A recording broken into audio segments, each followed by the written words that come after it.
So hello guys, magandang araw po sa inyong lahat, no? At your service, Wow Life TV, Mr. Wow Life.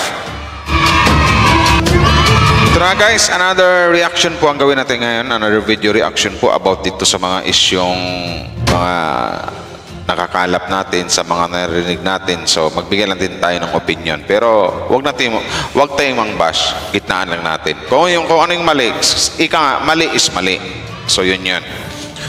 Kasi about ito sa may mga fans doon ng ITZY na narinig yata sa live na something like may sinasabing hindi kaya-aya, or something like may sinasabing daw kay Carla Bells or kay Carla Topolar. So hindi na kumbaga understandable na kung magwawala ang mga Jumcar fans. Pero bago tayo magsimula guys, shoutout po sa inyong lahat, no? Wow Life TV. Suportahan po natin ang buong team Kalingap, Val Santos Matubang, Kalingap Rab, at Edna Vlog, sa lahat ng mga Kalingap reactors, support po natin guys. Hello po sa inyo. Sa lahat po ng siyempre sa mga Kalingap charity vloggers, suportahan po natin.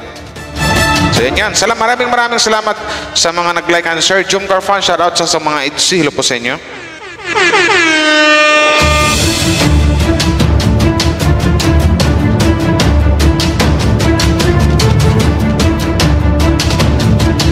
Yung maganda kasi dito sa reaction natin, at least na sa live kagabi ni Kalingap Rap, pwede na sigurong i-react yun. Kasi naka 12 hours na may kasi live lang naman. Pag live, 12 hours pwede nang i-react natin.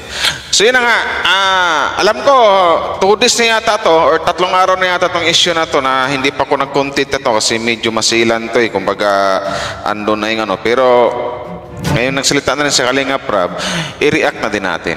Kasi dyan sa mga mami, dyan sa live ng isang reactor, hindi ko na lang si Ate Ging, dyan sa mga mami na may sinasabing hindi ka kay Carla, na sinabi ang words na suplada, may words pa na parang na parang ipinaghambing si Carla sa hayop. So understandable talaga kung yung mga Jumcar matatag fans magwawala or something like magagalit. So yun. Kahit sino ba naman na malaman natin na yung idol natin binabash, magagalit talaga tayo, di ba?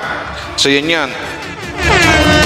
So ito na nga, narinig naman din kagabi sa live ni Boss Kalingap Rap na nagsalita na rin siya, at talagang nag-explain na rin sa Kalingap Rap na hindi totoo yung mga sinasabi ng nagpunta doon sa nakaraang birthday ni Viancy na fans ng ITZY. Hindi po kasali dito ang ITZY, ha? I mean si Ido at saka si Viancy, kasi wala silang alam sa issue. Sa mga fans, sa mga 2 tita yata, or something like 3 tita yata, or 3 fans ng ITZY ang may issue dito. So yun. So gitaan, kung kayang gitaan, ayusin kung dapat ayusin, kasi dapat lang naman talagang ayusin. So dyan sa mga mami na nagsasalita kay Carla na narinig sa live, ito masasabi ko na walang may lahat sila may mali, pati yung sa nagdala ng live. At tiging shoutout, no? Pero hindi naman kita binabash dito, masasabi ko rin may mali ka. So yun. So naiintindihan ko kung yung mga Jumcar fans, ulitin ko lang kung bakit nagwawala, kung bakit nagagalit. Kahit sino ba naman si Carla na yung binabanatan na may narinig silang sobrang masakit pakinggan talaga. So doon sa mga mami, alam ko namang mababait kayo. So hindi ko lang alam kung bakit nakapagsalita ng ganun kay Carla. Ang problema kasi dito narinig sa live. So yun yung mahirap doon. Hindi ko alam kung bakit nasabi nyo yun, o pwedeng sabihin ng mga Jumcar matatag fans, may galit kayo kay Carla, ganon. Kasi sinabihin yung suplada porket hindi kayo, Kasi alam ko namang alam nyo siguro na talagang mahiyain ang isang Carla noon pa hanggang ngayon. At saka hindi po magawang lalapit si Carla kasi unang-una hindi naman kayo kilala. Diba? Kayo yung nakakilala kay Carla, dapat kayo na po yung unang approach, o kayo na po yung unang lumapit, kasi mabait po ang isang Carla. Na-meet ko na rin yan si Carla in person doon sa BGC, yung nagpunta yung Kalingap dito sa BGC. Mabait po isang Carla, at literal na mahiyain talaga.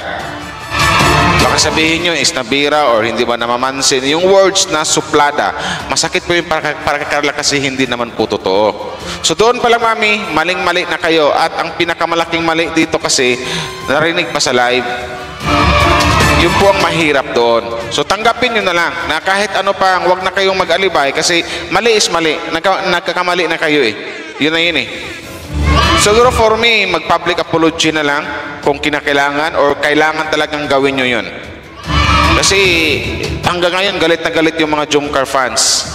Ay, sasabihin ko ulit, naiintindihan ko yung mga Jomcar Matatag fans kung bakit makapagsalita ng ganyan sila sa inyo. Napopost na kayo sa Facebook, sa mga kanilang mga FB group or matawag din FB page. Kasi hindi po maayos yung sinabi nyo kay Carla eh. Tsaka mahal na mahal nila ang isang Carla, di ba? Walang issue dito yung birthday ni Viancy. Ang nagkaroon na ng maliit na issue, yung mga iilan na nagpunta sa birthday ni Viancy girl. Diba, nasabihan nyo si Carla na suplada, tapos mukhang ano pa, pinagkumpara nyo sa hayop na ano, masakit po yon. Ito po, pakinggan nyo na lang po ito, kung ano yung masasabi dito ni ano. Kasi pangit naman po. Sana wag ganun, kasi maling-mali po. Yun, hindi ko alam kung bakit nasabi nyo yun. I don't know.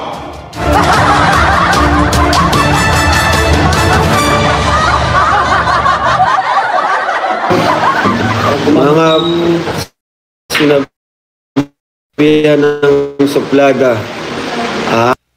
Hindi po. Bakit po sinuplada? Siguro di po sila nag-approach kasi siyempre si Carla, di naman yung kilala yung mga bisita. Siyempre kung tayong bisita, tayong lalapit kung gusto tayong magpa-picture or makausap yung mga Kalingap Angels. O diba tama yung sinabi ko kanina mga ate? Hindi kasi kayo kilala ni Carla. At saka nahihiya talaga si Carla na mag-approach sa inyo. Kasi yun ang una nga, hindi kayo kilala. At saka mahihain ng isang Carla. Kayo po ang nakakilala kay Carla na alam mo naman isa yan sa pinakasikat na Kalingap Angels. Kayo na lang po dapat ang lumapit at nagpa-picture kasi mabait po ang isang Carla at hindi po suplada gaya ng iniisip nyo. At ang pinakamali pa dito, narinig kasi sa live, so yun yung ano, so magwawala talaga ang mga Jomcar Matatag fans. So ito yun yung sinabi ni Kalinga Prab. Sana ba yun? Kung gusto tayong magpa-picture o bisita, siyempre kung tayong bisita, hindi po. Bakit po sinabihan ng suplada? Hindi po. Bakit po sinuplada? Siguro di po sila nag-approach kasi siyempre si Carla, di naman yan kilala yung mga bisita. Tama. Siyempre kung tayong bisita, tayong lalapit kung gusto tayong magpa-picture or makausap yung mga Kalingap Angels kasi di naman po tayo kilala. Alangan naman po sila yung lumapit sa atin, di ba? Example, si Carla, alangan naman isa-isahin po tayo niyan. Ako nga po mismo, di ko po lahat na-entertain eh. Baka nga po yung iba doon nasupladuhan sa akin. Ako po talaga, pag busy ako, talagang pasensya na po, no? Pag busy po talaga ako, di po talaga ako di ko malalapitan lahat talaga. Pag may nagpa-picture na lumapit, yun lang po yung ma-entertain ko. Ganon din po si Carla. Yun. So yun nga guys, so mga tita, maling-mali po kayo sa akala ni Carla. Hindi ko po kayo binabasya, yung mga fans ng yung mga nagsabi kay Carla. Hindi ko po kayo binabash. Kumbaga, sinabi ko lang po sa inyo na maling-mali po talaga ang ginawa nyo. Mali po yun. Kahit sino pang tunungin, kahit pagtanong kayo sa grade 1, grade 2, grade 3 na mga bata, yan din po ang isasagot sa inyo, maling-mali po kayo. Yun. Kasi wala po kayong karapatan na magsabi kay Carla ng ganyan. Alam nyo kung bakit? Iporke tahimik, sabihin nyo suplada. Wala kayong karapatan magsabi kay Carla ng ganyan kasi literal na hindi nyo kilala ang isang Carla at hindi nyo nakakasama yan. Porkit hindi kayo napansin, porkit isabihan nyo agad suplada. Kung in-approach nyo yan, gaya ng sinabi ng Kalinga Prab, kung nilapitan nyo yan, malamang talaga. Alam niyo si Carla, di ba? Hi po, hello po, mabait po ang isang Carla. Yun. Isa ko sa magpapatunay niyan kasi na-meet ko na rin yan in person. So mga ate na mami, no, ulitin ko lang, hindi ko po kayo binabash. Maling-mali lang po yung ginagawa nyo. So, nasakit po yon para kay Carla, lalong-lalo na sa mga nagmamahal kay Carla. So, kung nababash naman po kayo, pwedeng sabihin ng iba na deserve.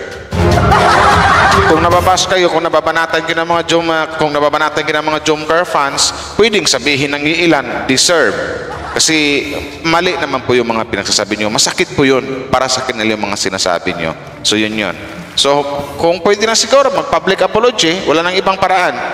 Hindi nyo kayang ipaliwanag yan eh. Kahit ano pang explain nyo, isa lang ang pinakapunot dulo niyan, maling-mali po yung mga pinagsasabi nyo laban kay Carla Bells. Yan. Imbis na isinusulong natin yung one kalingap, one family, pero bakit ganyan po yung iniisip nyo? Tandaan niyo po, hindi na po kayong hindi na po bagay sa inyo na pagsabihan ng ito kasi alam ko namang may pinag-aralan kayo. Alam ko namang mababait kayo. Alam ko may edad na kayo, pero I don't know, di ko maintindihan kung bakit nakapagsalita kayo ng ganyan laban si Sang Carla Tupular na unang-una hindi nyo man kilala yan. At saka alam ko namang alam nyo na mahiyaing bata yan. Pero di ko lang kung bakit nasabihin yung suplada, mukhang si Carla kasi lagi daw nakayuko. Pangit po yun. So yun nga po, nakikita ko na yung mga pagmumukha nyo sa Facebook. Na-post na kayo sa ibang mga Jumcar na mga FB group. Doon po kayo. Actually, lang dito, nadamay lang din yung nag-live na yon si Ate Ging. Nadamay lang din kasi siya yung sa live niyo yung narinig. Wala namang sinabi si Ate Ging. So may mali din doon yung nagdala ng live kasi siguro hindi niya na-mute. So, hindi ko po kayo hindi ko po kayo binabash or hindi rin po kayo pwedeng kampihan kasi unang-una kayo po ang nagkakamali. Pag mali is mali. Wala namang perpekto. Lahat nagkakamali. So walang ibang paraan dyan kundi manghingi lang kayo ng tawad, manghingi lang kayo ng sorry. Mag-public apology, yun lang po. Ganun lang po kadali. Kasi kung mananahimik lang kayo, malamang sa malamang, araw-arawin kayo ng mga Jumcar fans. Kasi hindi po biro yung sinabi nyo kay Carla. Masakit po yun. So shoutout mga ate, mga mami or tita, shoutout po sa inyong lahat dyan. Ulitin ko lang po hindi ko pa kayo binabash. Nagre-react lang po ako kasi reactor din po ako ng Kalingap at kasamahan ko pa yan si Ate Ging sa Kariba. So yan. So maraming salamat po sa lahat hanggang dito na lang siguro. So, shoutout po, maraming salamat sa mga nag-like and share. At least nagsalita na rin si Kalingap Rap. Maganda yung ganon. Hindi po suplada ang isang Carla Tupular. Literal na mahiyain lang isang Carla Tupular. Kahit sabihin natin hindi mahiyain ang isang Carla Tupular, pero hindi mangyaring siya yung lalapit sa inyo kasi unang-una hindi naman kikilala ng isang tao. So kayo yung nakakilala kay Carla, dapat kayo yung unang nag-approach, lumapit, kung magpa-picture kayo, kung magipag-usap kayo, i-entertain kayo ng isang Carla kasi mabait po ang isang Carla Tupular. Yun. Mindset dapat, mas iniisip nyo, di ba? Hindi mo pwedeng lapitan mo yung isang tao na hindi mo kilala. Dapat, kung ikaw yung nakakilala kay tao, ikaw yung nakakilala kay Carla, o ikaw yung gumawa ng moves, lapitan mo. Makipag-usap ka, pa-picture ka, kasi mabait naman isang Carla. Porkit hindi kayo pinansin porkit sabing hindi kami pinapansin ni Carla, etc. Sabihin niyo, suplada na, mukhang pa kasi lagi na kayo ko. Mali po yun. So, wag na kayong magtaka, wag na kayong magulat kung ibabash kayo or maraming masasabing hindi rin kaaya-aya ang mga Jumcar fans laban sa inyo. Kasi kayo po ang nauna. So, yun. Ang solution dyan, ang best solution, mag-public apology. Yun lang. So maraming salamat po sa lahat hanggang dito na lang guys. Thank you very much sa mga nag-like and share. Salamat po and shoutout sa lahat ng mga Jumcar matatag fans. Silo po sa inyo. Shoutout kay Papa Jones at kay Baby Carla Tupular or Carla Bells. Babush!